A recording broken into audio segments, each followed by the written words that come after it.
Dalam nama Bapa dan Putra dan Roh Kudus, amin. Bu Bapak, saudari, saudaraku yang terkasih, kaum muda, adik-adik, salam, bantul kasih, berkah dalam. Kembali kita berjumpa dalam Renungan Harian hari ini, Rabu 21 Juli 2021.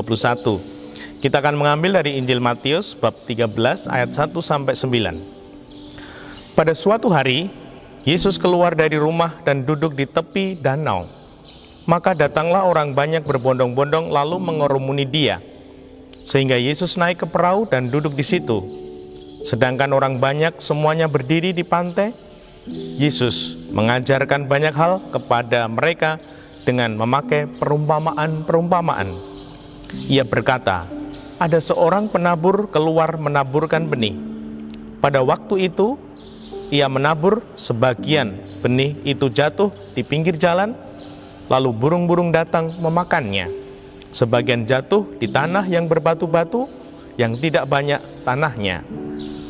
Lalu benih itu pun segera tumbuh karena tanahnya tipis.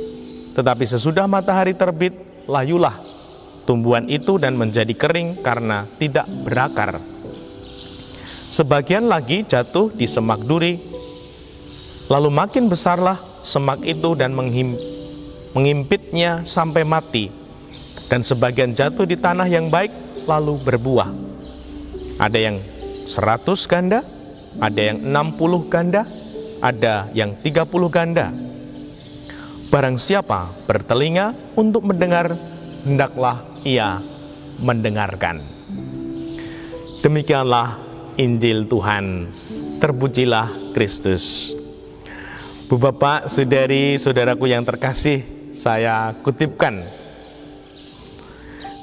Barang siapa bertelinga untuk mendengar, hendaklah ia mendengarkan. Kita semua punya dua telinga, mulutnya berapa? Satu. Untuk lebih banyak mendengar daripada bicara. Semoga kita ingat jati diri kita sebagai manusia. Satu mulut, dua telinga.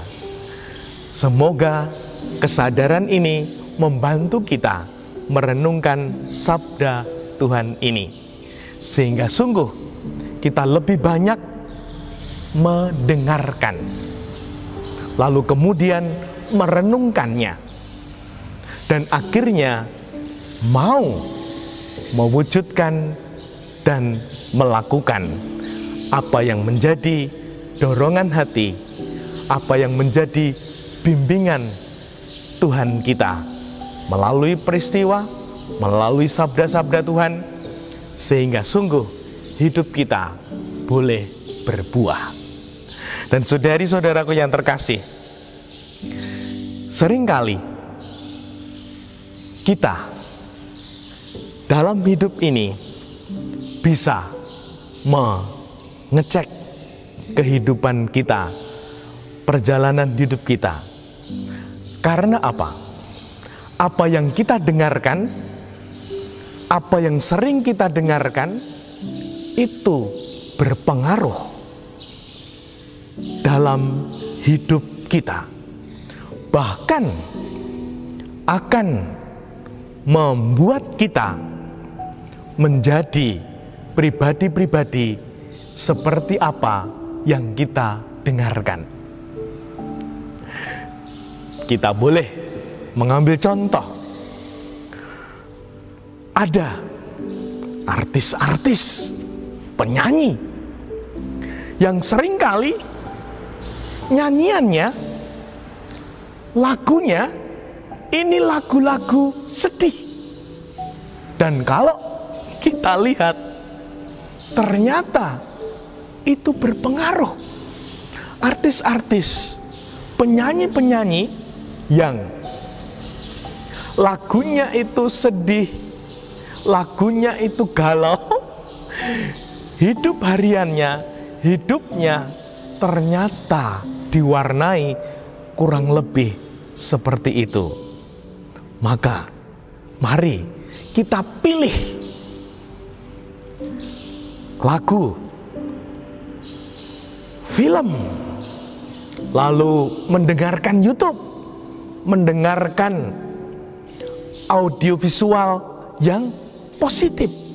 Nah, misalkan kalau lagu yang positif, lagu yang semangat, beatnya itu tinggi, yang membuat kalau kita mendengarkan, kita terdorong untuk lebih semangat, bukan malah sedih, galau, halu.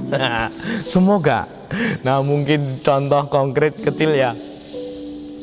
Sering kita melihat, maaf saya menyebut nama ya, Jokowi itu suka lagu atau boleh dikatakan grup rock supaya semangat. Wah, silakan. Itu menjadi pilihan dari kita. Semoga kita tidak salah pilih apa yang kita dengarkan, karena sungguh akan mempengaruhi pikiran, hati, akal, budi kita. Semoga kita menjadi tanah yang baik, tanah yang subur, karena mendengarkan yang baik, yang membuat kita lebih bersemangat menjalani hidup. Dimuliakanlah Tuhan kini dan sepanjang masa. Salam Bantul Kasih, berkah dalam. Nama Bapa, Putra, dan Roh Kudus. Amin.